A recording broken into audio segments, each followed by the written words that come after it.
we are off and underway. Here comes the chase behind. It's a steep climb. This is a good move now. Can he try and hang on?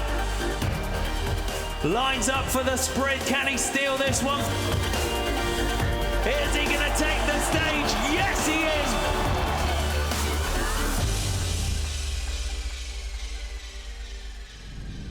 Hello, welcome to highlights of Stage 7 of this year's AJ Bell Tour of Britain. As you can see, we're in one of the most beautiful capital cities anywhere in the world, Edinburgh, for the culmination of today's stage, for the very first time in the Tour of Britain's history. The wind is getting up here a little bit as we're on Arthur's Seat, or just in front of it, which could play its part in today's race. That's no bad thing, though, because there was very little to separate the main contenders yesterday as they rampaged towards Gateshead. With the top of the general classification being hotly contested by Ethan Hayter, Wout van Aert and Julian Alaphilippe, Stage 6 was expected to be a battle of wills by the World Tour hitters, and so it would be. How often do you see Mark Cavendish in a breakaway? But the greatest sprinter of all time was there, vocally making his presence felt. Not only that, but his De Koning Quick-Step teammate Tim de Klerk would join him to make a formidable pairing. Rory Townsend of Canyon DHB Sungod was there too, picking points up for teammate Jacob Scott, who for the first time this week was conspicuous by his absence from the break. Still, he'd pick up enough points to all but seal his win in the Skoda Mountains competition. Cumbrian local DSM's Mark Donovan made the 9-man break too, but being top 10 on GC made him too much of a threat, and his colleagues set about dropping him before his Penrith hometown. Under pressure for their team leader, Ineos Grenadiers worked the front of the peloton, Richie Port's massive turns being well matched by Movistar's Gabs Kalaig and Israel Startup Nation's Alex Dowsett. Still, the break would survive of all three Cat 1 climbs and their rapid descents. Once caught though, the attacks and counter-attacks created a very select group, complete with the week's three main protagonists. They would stay together right up until the final reckoning. The top three doing battle all the way to the line. Van Aert, it's inevitable. So for the first time this week, the general classification largely stays the same after Stage 6 into Gateshead. Ethan Hayter remains in the AJ Bell leader's jersey, but courtesy of his win, Wout van Aert narrows the gap. Julian Alaphilippe rounds out the podium. With me here in front of the ruins of St Anthony's Chapel is one of Scotland's, one of Britain's greatest ever cyclists, Pippa York. Good to be home, Pippa, I'm sure. Quick word about yesterday's stage, because there was very little to separate them in the end, but it was Wout van Aert who took the win. Yes, it was a sprint perfectly set up for him, slightly uphill, and he proved the strongest. Yeah, and Ethan Hayter seemed to signal that with his gesture towards the end, almost saying, how can I beat this guy? It was, but you know, the remarkable thing is he's there competing with Wout van Aert and Julian Alaphilippe, so he'll take a lot of pleasure from that. A lot of pleasure and a lot of learning to do this week as well, certainly for the domestic teams, but especially for the young lads on Team GB. Yeah, overall we've been really happy. We've had a lot of sort of top 15 results, and the lads have learnt a lot, which is why we're here really. That's why we come. Yeah, really enjoying it. Great experience out here. The legs are going all right so far, but yeah, they might tire in the last couple of days, but hopefully not. We'll see. It's 8 days racing, and the length of the stages means that's 5 hours of learning every day. 5 hours of opportunity to see the top riders. One of the lads nearly got knocked off by Alaphilippe when he did a bike change yesterday. So Alaphilippe was running along pushing him, and it's just strange little stories like that they'll remember for the rest of their lives. But in terms of just seeing these big pro teams, how they're operating in the race, how they're letting the brakes go, how they're chasing it, every day's a school day, for the lads. Yeah, I think you can take a lot of confidence comparing yourself against them, but it also shows you how far there is to go and what the level at the very top is. Quite surreal to watch Alaphilippe come up the inside or anything like that, and yeah, it's pretty good. Gives us quite a lot of confidence, showing that we can mix it with them, and especially with the younger lads. Most of them is their first year under 23, and they're up there doing pretty well, so it all bodes well for the future. We're in good hands for the future. We've got a good sort of development system coming through, and riders, so yeah, I think hopefully we'll have more and more riders like Ethan Hayter up at the front, winning the the Tour of Britain, hopefully, or the Women's Tour in the future as well. Pip, a very steep learning curve for those young lads this week, but I think they've acquitted themselves pretty well. I think they've done remarkably well. You know, every day they're in the break, and every day that it's been set up for a sprint, you know, they're prominent at the front. Yeah, it's been said before, it's worth saying again, the amount of British talent spread across all sorts of teams this week. Gabs Galega, Movistar, of course, Ineos Grenadiers have plenty of British talent in them as well. Alex Dowsett at Israel Startup Nation. It really is a mark of how far Britain's come as a cycling nation. It has. They've a really good depth of talent now, and it's really looking really good for the future. Yeah, and it's looking good for a weekend of racing right here in Scotland. Let's have a closer look now at today's Stage 7 from Hawick to Edinburgh. The first chance of points on Stage 7 comes at the Cat 3 climb of Berry Bush. 20 k's later, there's the first sprint at Innerleithen. The course then continues to undulate with the ascent of Stow Hill, followed by 2 sprints at Lauder and at Duns. One side rig is the final designated Skoda King of the Mountain climb on Stage 7. The peloton still then has 50 k's to go before the finish in Holyrood Park. Hawick is the largest of these Scottish border towns and is famous for its luxury knitwear and tweed. Today, Hawick's industrial heart continues to beat strongly. Scotland's capital is hosting the tour for the 3rd time. Everywhere you look around Edinburgh, there is history, famous buildings and landmarks. The castle and Arthur's Seat dominate the skyline, with Holyrood Park providing the finish for Stage 7. Slightly less climbing today than there was yesterday, a total of around 2,500 metres. What's your prediction, Pippa? I'd like to see one of the guys from the break, you know, survive to the end. Another Robin Carpenter moment, but who that's going to be, I've got no idea. Yeah, yesterday's break had 2 big hitters in, Mark Cavendish and Tim de Klerk in it from De Koning Quickstep. Who knows if that could happen today? Let's hear from some of the riders now. For sure, it's not easy here with the guys like Van Aert and Hayter, but we try to do the best. We try everything with Lulu, and we see I'm not in the best shape of my life because I'm getting better for the World and for the final of the season, but we'll see. For sure, if I have the legs, I try. Look, I think Ethan's in a pretty good position, but you know, who knows how good this kid is. Yesterday he's up there with Van Aert, and I mean, he's just incredible. So I think, you know, if we could try and give him a chance to finish it off and win this tour, that's our #1 goal. We are only 4 seconds down, but yeah, it's a difficult stage to control, I think. And yeah, we just have to see how other teams also want to approach today's stage, because yeah, we're only 4 guys left, including Wout. So yeah, I think it's not really easy for us to control today. This is the penultimate stage of this year's Tour of Britain. As we get close to the climax, it could be fairly decisive. So let's get straight to the action now with Adam Blythe and Ned Boulting.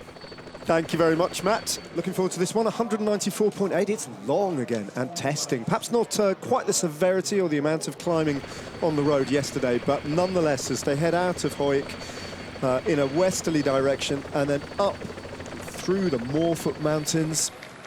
Be lovely if the sun comes out a little bit later and we'll see Edinburgh with its traditional granite buildings looking resplendent. I wonder how the Ineos Grenadiers will play it today, because it was the presence of those 2 riders in the break yesterday they allowed ultimately to get in the breakaway. First of all, Mark Donovan from DSM, and then George Bennett, who both were riding high in the general classification that shaped the way that the race played out yesterday and brought it all back together again, which is exactly what the Ineos Grenadiers somehow need to manufacture and avoid today, because if it comes back together again, chances are Wout van Aert is in pole position to repeat his win of yesterday. Yeah, definitely. I think there's one thing to note as well, is that at the start of yesterday's stage, it went absolutely bananas for so long, didn't it? People trying to get in the breakaway, put the pressure on Ineos Grenadiers. So I'm going to imagine today that it is going to go crazy again at the start today, and especially with the wind that is blowing, that can cause a real problem for a lot of riders today. So it wouldn't surprise me to see, you know, big breakaways going, and the bonus sprints with a couple of seconds. They'll be well up for it, especially Wout van Aert, just trying to grab a few seconds. Yes, indeed. Well, OK, we're off for a short break. Back soon.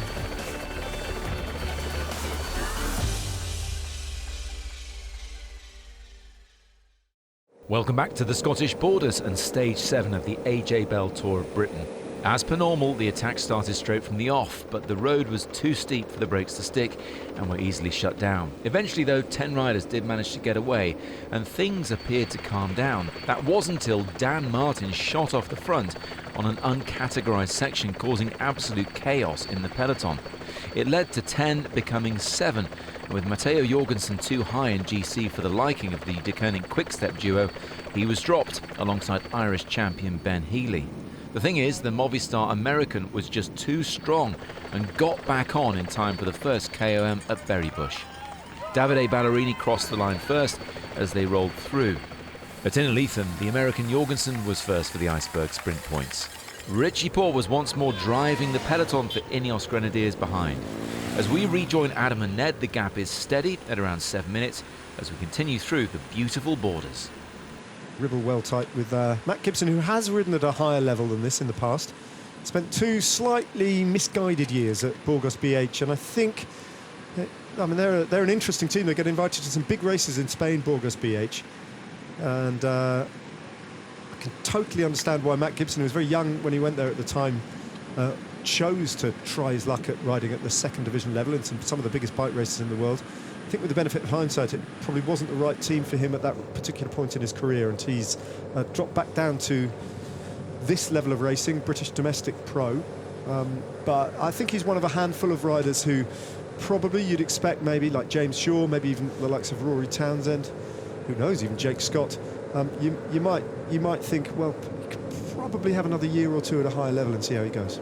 Yeah, definitely. I think he can indeed. I think we have to remember when you go into a team like that, mainly a Spanish team that Matt was in, not necessarily English being the language that many, I'm sure a lot of them did speak it, but having to learn Spanish pretty much and being around your dinner table every night with people that their first language is Spanish, most of the riders Spanish, so they will speak Spanish on the dinner table every night, and it can become very lonely and difficult. You look at a team like Ineos here or the Belgians, they all speak good English, they all get along well together, and they don't need to worry about pleasing one person who doesn't speak English. So it can be difficult and quite lonely if you're within a team that not many pro riders speak English and you're that English person, and vice versa as well. You mostly raced for kind of slightly quite Anglophone teams, didn't you? There were a number of riders who had excellent English, and I would imagine in most of your teams, English must have been the kind of almost the common language. Yeah, it is, and even with even when I first turned professional for Lotto Soudal, I remember doing Ghent Wevelgem, all Belgians and me, and they even spoke Belgium on the radio, down the radio. They didn't. Well, they had to, but they didn't have to, because I wouldn't have had a clue. But even sometimes within bike races where it's just Flemish riders, sometimes they still speak English, so it's clear and they almost concentrate to listen to it. Sometimes you can speak Dutch to them or their own language, and because it's Dutch, they necessarily won't concentrate as much. This is the result of the second climb of the day, the Cat 2 Stow Hill. Davide Ballerini went over the top with Matt Gibson on his wheel. None of which matters, because yesterday Jake Scott swept up and sealed the deal in the King of the Mountains competition. We've got one more climb to come on today's stage on the run into Edinburgh. That's nice for Richie Porte there, not coming from England, being an Aussie, a Tassie, having just a little bit of support. Go on, Richie. He's been semi-adopted by the British sporting public, though, hasn't he, Richie? You know, it's his second spell with Britain's World Tour team. Yeah. Very familiar rider to anyone who's been watching bike racing over the last decade. British partner as well. Any suspicion that crosswinds might affect the race, I think, as they head down into Lauder, just negated by the fact that they're going through the woods and into the little village now. Inkhorn getting back on. Richie Porte just about to take them over the top of the climb. It's 5Ks ticked off very quickly there. Just with that long downhill, you look up and 1 minute it's 110k to go, and very, very quickly it knocks off.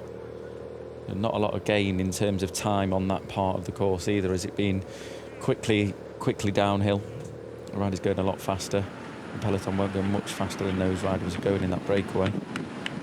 All playing into these riders' hands at the front. Can't quite see who's on the front. Jorgensen isn't on the front, interestingly, and doesn't pick up any more bonus seconds, so his lead in the general classification, his deficit in the general classification, continues to be 5 minutes and 3 seconds. It was one of the Deceuninck Quick-Step riders who went through first there. We've been through the second sprint of the day. It matters not a jot, but Matt Gibson passed the line in Lauder ahead of the Deceuninck Quick-Step duo of Lampard and Ballerini.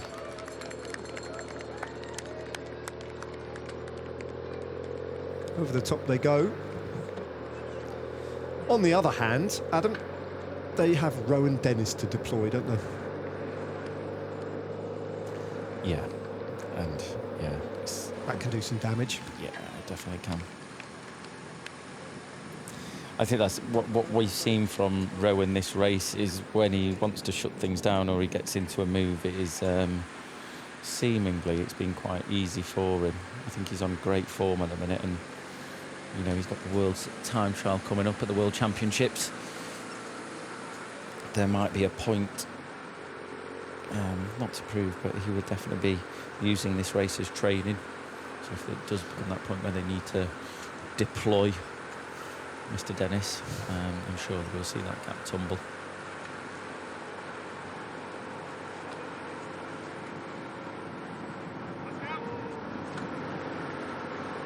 Not sure he saw him there, Pascal Incon. No, but that's up to the driver, that's not the rider. Yep. Definitely sees the motorbike there and just enjoys a second or two in the slipstream of the camera bike before coming out from behind the wheel.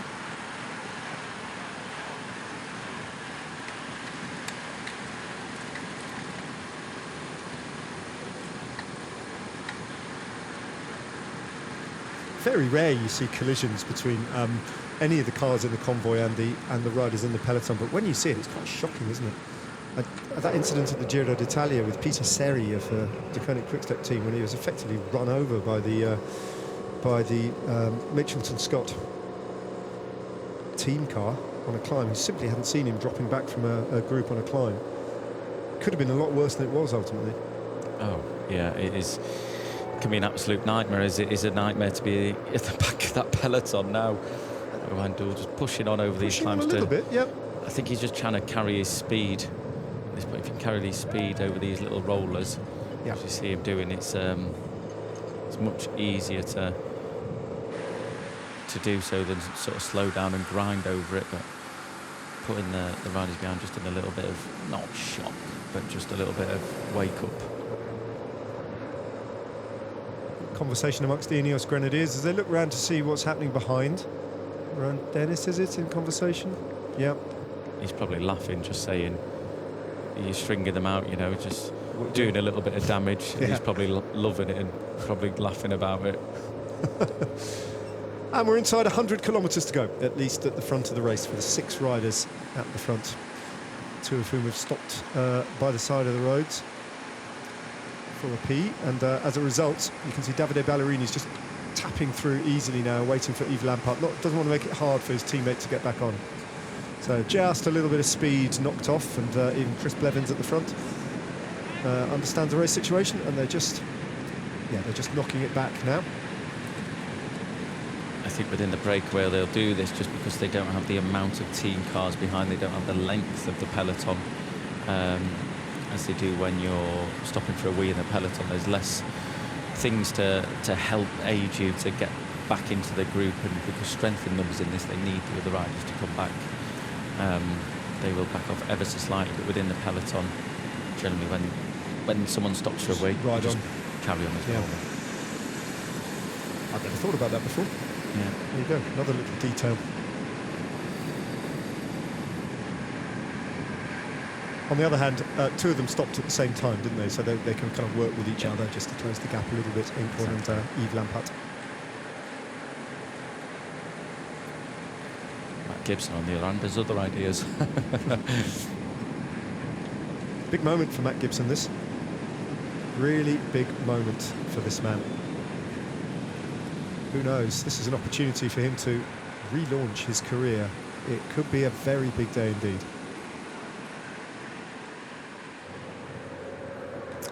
Well, that's the situation. Owen Doull leads the Ineos Grenadiers off the exposed land, having taken them over the Category 2 climb of Stow Hill.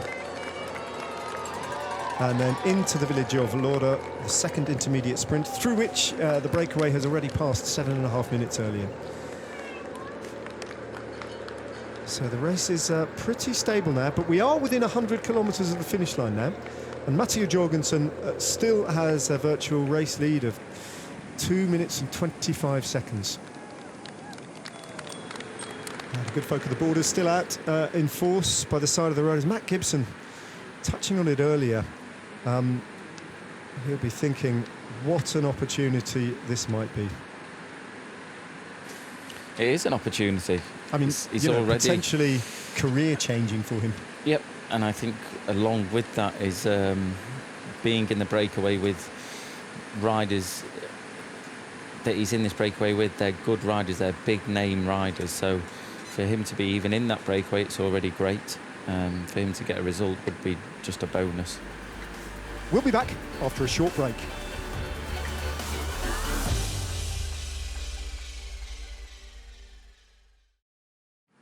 With the gap holding at around 8 minutes and less than 75 kilometres to go at the final iceberg sprint at Duns, it appeared Ineos Grenadiers were more than happy for the breakaway to go to the line. The team of race leader Ethan Hayter just wanted to make sure that Matteo Jorgensen of Movistar didn't take over on GC. As we rejoin our commentary team, everything seems to be under control on the rise into one-side rig, the last categorised climb of stage 7. Back to Adam and Ned. 5:03, coming down very, very fast, and right now they've reached the point, and maybe that was the signal that Kwiatkowski was waiting for, actually, to go back, because precisely at this moment the race lead on the road has reverted to Ethan Hayter. Yeah. So it might have even been as exactly calibrated as that. Kwiatkowski, get on the front, bring it back, and then your job's done for now. I wonder if De Koning and Quickstep will go, oh, we need to protect our podium, let's ride, but let's not ride too hard because we've got 2 riders in the break. But let's ride just a little bit hard, just in case. I suppose that then you call into question how much Julian Alaphilippe would really be concerned about holding onto a podium at the Tour of Britain. Yeah, I suppose it all matters, doesn't it? It does all matter, yeah, you're quite right. I think a stage win is... Wins are what they want, and a third place is not a win. But yeah, I don't know. I think wins are more important than a third place for them, as we see Jake Scott. He's won on both jerseys today. Well, the Mountains jersey he won yesterday, the Sprints jersey he's picked up today. Phenomenal achievement. His teammate Rory Townsend, 2 years ago, the last edition of the race, won the intermediate sprints competition. Rory Townsend has matched that and bettered it by winning the King of the Mountains jersey to boot. Over the top of the final climb of the day, Matt Gibson. You can see him fighting the wind now. Average speed will be considerably slowed, pretty much all the way to the finishing line. Over the moors here. This is a brutal procession to Edinburgh in this wind. How close does it look as well to the top of that climb for these riders? Slow progress. This is hard work. Richie Port, though, and Owen Doull and the Ineos Grenadiers, I think, have decided that they have the race exactly where they want it, and as far as they are concerned, they could run like this all the way to Edinburgh and it wouldn't bother them in the slightest. Weary, the riders at the in the peloton at the moment, understandably so. This is stage 7 and pretty much every day has been hard. Tour of Britain is famously a hard race on hard roads, quite unpredictable racing. Occasionally in the past there have been easier routes with slightly flatter stages that have routinely ended in bunch sprints, but there's been very little that's been routine about this edition of the race ever. I think if another team were to come to the front, because it has this headwind is so strong and you save so much energy sitting on the wheels, you get so much shelter from the riders in front of you, that if a team were to come to the front, that would be a lot of fresh legs. I they were to bring the gap down, I'm sure it wouldn't take too long. And then, you know, things do change a little bit, but as we said, why would you want to do that? There's obviously Jumbo-Visma aren't going to do it. They've got a rider in the front, so they don't want to take that chances away, or do they? Well, but they just don't have the firepower behind to be able to do so. They don't have many left, do they? Sun is out over the Firth of Forth down there.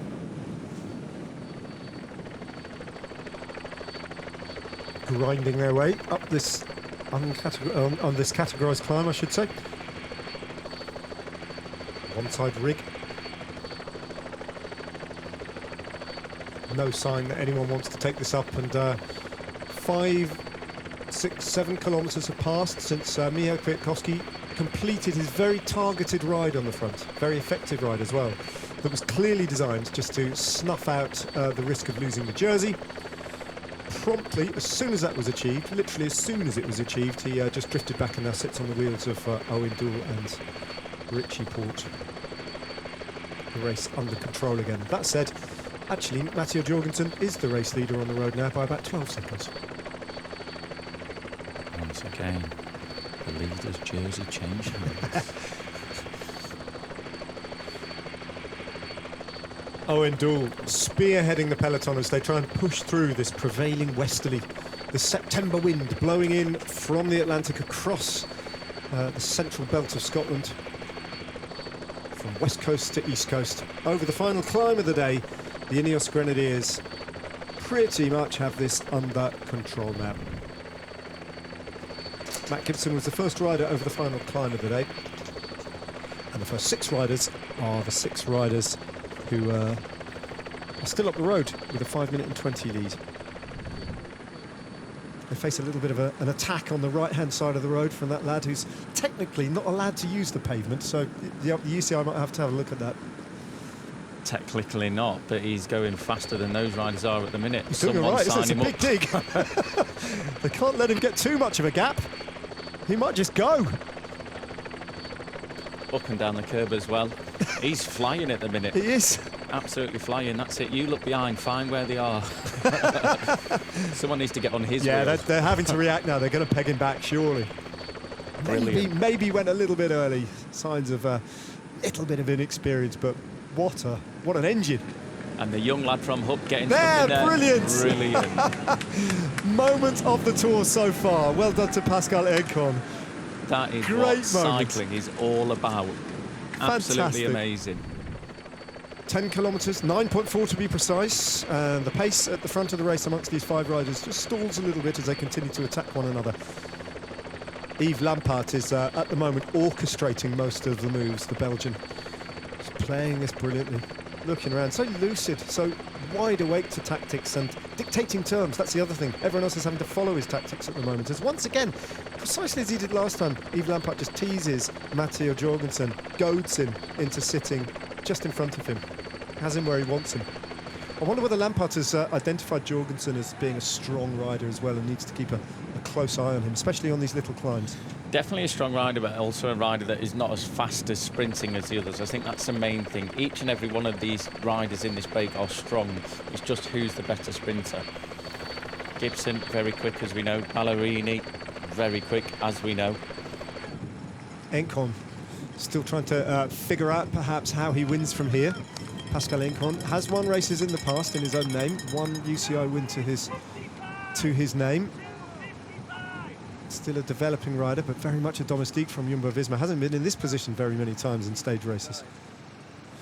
And Matt Gibson, despite that day-glow fluorescent kit, is the kind of invisible one, the one that they won't know much about, the one that could yet spring an almighty surprise on this mostly World Tour, well, no, all World Tour collection of 5 riders, save for Gibson. Nasty climb, this. It's still going on. There's a little flat part in the middle, but a nasty climb. See Lampaert, look, seated acceleration, look. Jorgensen notices, has to sprint to get on Lampaert's wheel, and Lampaert just snuck away there. Very clever what he didn't do, but announcing his attack by doing it seated. It was very, very subtle, but you can see ghosted away. Gibson, this is and now is a commitment. Look at that. Oof. Encon now. Big Gibson just pulled up across. He's going to try and sit on Ballerini's wheel and hope that Encon can close the gap. Akon is on his own now. On his own, he's not going to get any help. Gibson, if he can, but he's on his limit. Yves Lampard, again, one of the very, very clever riders doing what he's doing there. Seated acceleration off the front. To be able to do that, the power you must have, but ultimately being very, very subtle. Didn't look like he was attacking. The gap just got bigger and bigger and bigger and bigger. Never got out the saddle once. We saw Jorgensen behind having to respond to it out the saddle. What does Matteo Jorgensen do? Well, for the time being, he's going to work with Lampard and try and hold his wheel as Lampard just puts that that subtle wattage. It's not, as you say, it's a seated pain that he's inflicting there. And Jorgensen, he hasn't let that bike length open because he wants to. No. He's let it open because he's had to. And now he closes and tries to counter on the left-hand side of the road. Only find Lampard, with almost insulting and consummate ease, just drift across and just latch onto him as if he was on the banking of a velodrome. This, as you said at the start of the day, Ned, into a headwind. If you get that initial gap, once you've got it, it is very hard to get back. And sadly, it's 2 against 1 now. And talked about Gibson just absolutely on the limit, talking to them, but we saw that gap just go out there with Gibson. He's obviously feeling the today's stage within his legs. Lampard is just bossing it there, isn't he? Just look round to Jorgensen and say, now here's the bit where you attack. This wouldn't surprise me if Ballerini decided to jump as well. If Ballerini had a 2-3k, sat on the wheels recovering into a headwind, just a little bit more recovering than normal, if he jumped and was able to go clear and ride across to these two, then Jorgensen's got a real problem. He's got one already. Ballerini feels that they're losing heart and their legs are falling off. Why not? But he'd have to get clear in that instant, wouldn't he? No danger of taking them across. Yeah, definitely. Jorgensen now, he's not going hard enough. You see Gibson how hard he's pulling. I think it won't be long. You see how well Gibson's doing. If you're pulling this back slowly, I think Lampard, it won't be long before he attacks again. If he looks over his shoulder, sees them getting closer. Whoa! Oh, for a Belgian to miss the ridge in the middle of the road like that was an unfortunate and almost cataclysmic mistake. Yeah. He looked round just when you said he was about to. I wonder what he saw. How close is Gibson? Look how long he's sitting on him for. Getting that little bit of extra bike, tiring him out ever so slightly. He'd probably let Gibson get quite close to him. There we go, another look again. Realise he's probably coming back, maybe not. Flick of the elbow, no response. No response, look, he's waiting. Here it is. Here's Just a that look ridge behind and a drift across the road. I think he hit the wheel there you go, hits the wheel, manages to just keep it upright, but just as he's looking behind Jorgensen, just drifted across the road.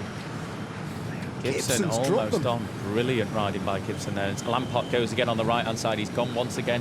As I said, let him get dead close. Just within touching distance, then start to push on. And look at Lampard now on a downhill. Yeah, he's on a motorbike, isn't he? Look at that, Yves Lampard. Jorgensen flat out to try and get onto his wheel. And Gibson now on this descent. Heavily built, powerful rider from Cheshire. Has almost got there, Matt Gibson. But Lampard is not going to... he's not going to let up, is he, and let it come back? Yes, he is for now. Now, don't forget, Iconov behind. He's sitting up, not sure what he's wanting to do. Ballerini's in the front. He's just like, well, what have I got to worry about? Not knowing what Gibson is capable of in a sprint. Yeah, probably not knowing. Yeah. He probably should think about bringing his backs out of these three. Oof. Gibson is very, very quick indeed. What a ride by Matt Gibson. Potentially the match of Yves Lampard, for sure. I mean, Lampard is an all-rounder and a classic specialist, but Gibson started his career as a specialist sprinter, a crit racer. Beauty of this now, look, Yves Lampard, I've got a rider behind me. I've got a rider behind me, I'm not riding. If you want to go to the finish, you're going to have to do it. I've got a rider behind. It's just smart, isn't it? Yeah. Just massively smart. So now Gibson is almost forced onto the front. Gibson doesn't want to race against Ballerini. Fancy his chances against everyone, I would imagine, but really doesn't want to have to contend with Davide Ballerini. So that's why Gibson is riding now. He wants to keep Ballerini out of this race, and Lampard is exploiting that fact. That's so clever. There you go, on the radio, telling him what he's doing. I'm sitting on. So maybe Ballerini comes back into this race after all. Jorgensen and Gibson. Not sure how much more Jorgensen has got left to offer here. Gibson's so strong today, though, but he finds himself in an unenviable position. He knows he's in a good position now. He's only got one quick-step rider to deal with, and Jorgensen, obviously. But Jorgensen, I think Gibson's confident that he's quicker than him, but he knows if he commits to this, he's in with a good shout of the win. If you bring Ballerini into it, the chances are smaller.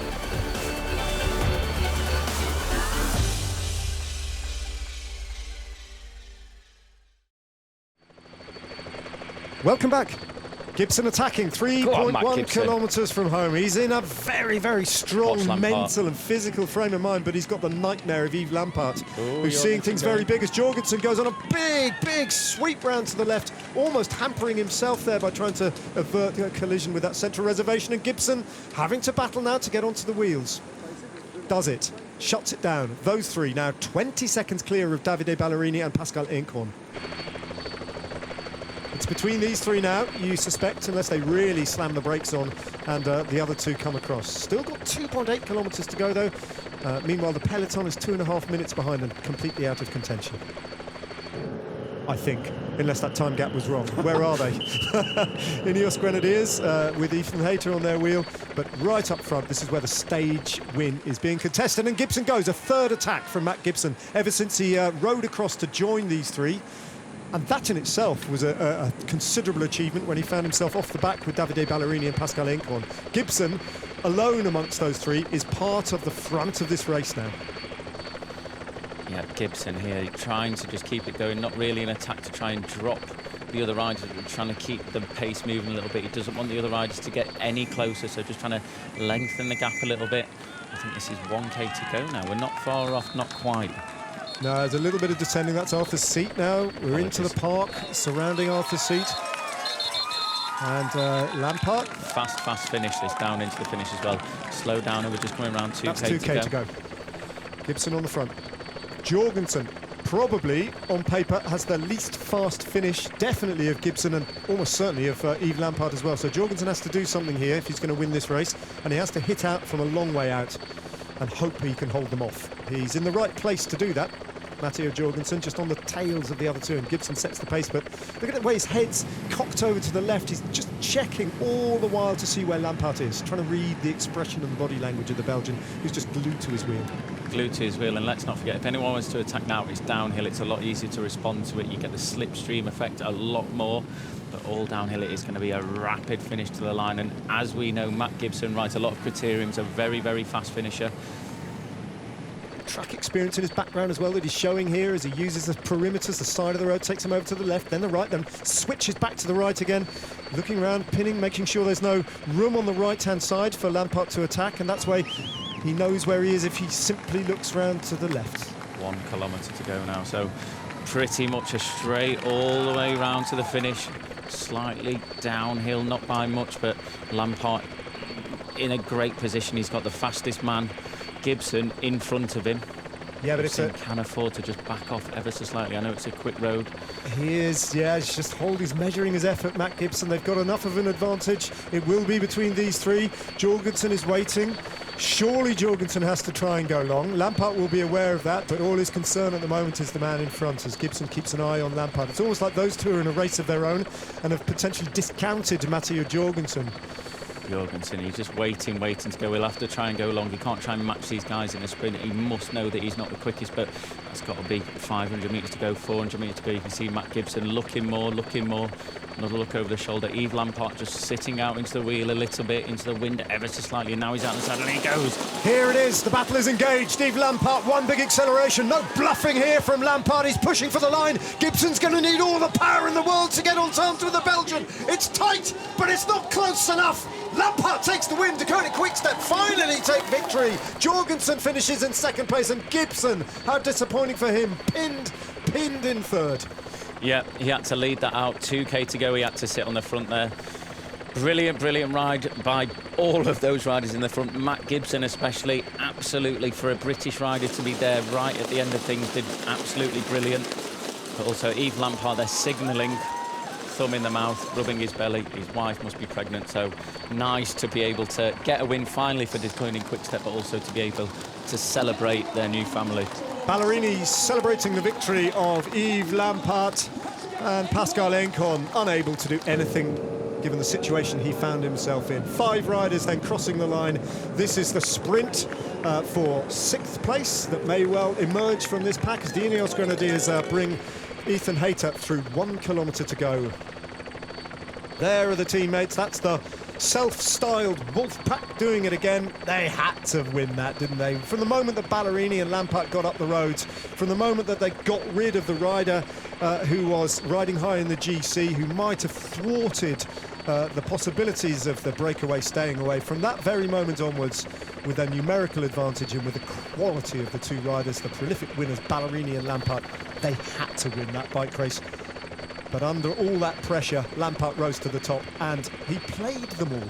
He played them all brilliantly in the final. Yeah, played them all brilliantly, knew what he had to do, confident in his sprint as well. I thought he was going to attack, but you see here, Rowan Dennis doing the lead out now. Oh, look at this. We're going to have Hayter versus Van Aert in a kind of dress rehearsal for what might emerge tomorrow. There'll be no time gaps over the roads, and Hayter with Van Aert on his wheel, just letting him know that he's there, and it's all going to come down to Aberdeen. De Koning Quickstep had to wait until stage 7 for their first win. Matteo Jorgensen of Movistar just taking second from Matt Gibson of Ribble Weltite. Another Belgian win at this year's Tour of Britain. This time it was Yves Lampaert. I touched the wheel of Jorgensen. I was just looking behind and he slowed down and went to the left, and I was looking behind and I almost crashed. I was really scared, or I don't know how to say it in English, but I was happy that I did not crash. And I planted myself in the wheel of Gibson towards the sprint, and I went quite early, but I felt that I still had a lot of power in the legs to do the sprint, and I was happy that I could win. No change in the order of the top 3 in GC, with it all coming down to stage 8 from Stonehaven to Aberdeen. Ethan Hayter stays in the AJ Bell leaders jersey with just the final stage to come. Today was still a hard day. It was relaxed in terms of stressing about fighting and stuff, but it's still pretty full on with good climbing and small roads. So yeah, looking forward to tomorrow, and it's likely to be more likely to be a bunch sprint. I think with more teams interested, and might come down to sprint between me and Wout. The Ineos Grenadiers still top in the points competition, sponsored by Sports Breaks. Jake Scott will be the Iceberg Sprints winner if he makes it to Aberdeen. Don't want to tempt fate, you still got to pedal the bike at the end of the day, as we say. But yeah, of course, I've been up to Aberdeen once before, but I didn't get to see that much of it, so yeah, maybe get to see a little bit more tomorrow. And the Canyon DHB Sun God rider having already claimed the Skoda King of the Mountains jersey on stage 6. Not massively exciting for the GC, but really fascinating to see that race within a race up front in the breakaway. And this guy largely responsible for all of that, Matt Gibson from Ribble Weltite. Matt, really well done getting the break. Not quite the result you wanted in the end, but describe what it was like being there amongst some big hitters. Yeah, it was a good day for me. Obviously, like you say, there wasn't much going on GC today, and that was sort of how a lot of people saw it at the start of the day. So a few of us took the opportunity to get a good group going, and it was hard to get in that group because lots of people wanted to get in it, but a few of the bigger guys didn't want too many there, so they made it really hard over one of the early climbs, which made a bit of selection. And then once we were going, it was I knew it was a good group to be in, and thought that maybe this could go to the finish. So you had to lead out the sprint. Was that your preferred option, or would you have ran that slightly differently? No, it definitely wasn't how I wanted to play it, but the two guys I was with at the time weren't working with me, so I kind of had to keep it moving, and I'd rather have this step for third and rather than waiting for the others behind and then maybe ending up fifth. Matt, really well done today. Well done for Ribble Weltite all week, actually. James Shaw now in the top 10 on GC as well. One final day of racing on this year's tour coming tomorrow with the climax in Aberdeen. Let's take a look. The Category 1 climb up Cairn Mount is the first test for the riders on the final stage of this year's Tour of Britain. It's downhill to Fingin and then up again at Corstada Hill. Aboyne and Ballata will decide the sprinter's jersey, with Queen's View giving us our Skoda King of the Mountains. The leaders and their teams then have 60 kilometres to Aberdeen and the crowning of this year's Tour of Britain champion. Matt, final question. Back in the break tomorrow with some more World Tour hitters? I'm not sure. I think I might wait to see if it's a sprint tomorrow and go for that. Maybe just have an easy day into Aberdeen. Just size it up and then go for the finish at the end there. Yeah, probably. All right, Matt, thanks very much to you. Pippa, thanks to you as well. We are live on ITV4 with the final stage of this year's AJ Bell Tour of Britain at 10:15 tomorrow morning. Join us then if you can. Bye-bye.